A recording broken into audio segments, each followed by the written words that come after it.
And Jesus wept. My heart was so sore, I couldn't fathom how it held together. God was actually weeping with me through my heartache and pain, not laughing at me.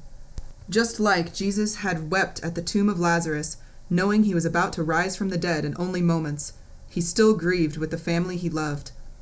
My most personal pains are now related to waves of his saving grace and redeeming love. I changed my expectations and begged for forgiveness for many things, especially for being a murderer, liar, and a cheat. I worked on my prayer, turning it into a loving communion with God, instead of treating him like a sugar daddy who should satisfy all of my wants. I've heard one too many televangelists who are sugary sweet with wide, toothy smiles and say things like, Christ died for you so that you didn't have to. You do not have to suffer. Hogwash. Did St. Peter suffer? He was crucified upside down. Bartholomew had nearly all of his skin removed. Did every single disciple suffer unbearably? Do millions of innocent, tortured Christian martyrs suffer today? How many Christians have been butchered by ISIS? Why would they subject themselves to severe persecution, torture, and death unless they all knew the truth? And what is truth? Jesus Christ.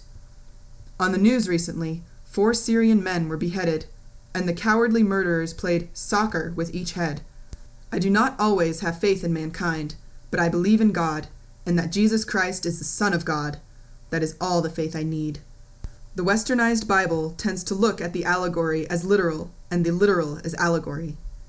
Isn't it interesting that God was booted out of our schools, but a holy Bible and free pastoral counseling is the first thing offered to prison inmates? In our society, with all of its modernization, a nativity scene is considered offensive, but a 1-900 number for phone sex and abortion are somehow protected by the U.S. Constitution. Urinating and defecating on paintings of the Virgin Mary and Jesus are hailed as contemporary, tolerant art.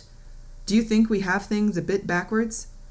I have learned to inspire change, not require it, becoming a miracle to others when I felt I didn't receive my miracle. My belief system is my guiding force, my moral barometer. Choose today who you'll serve.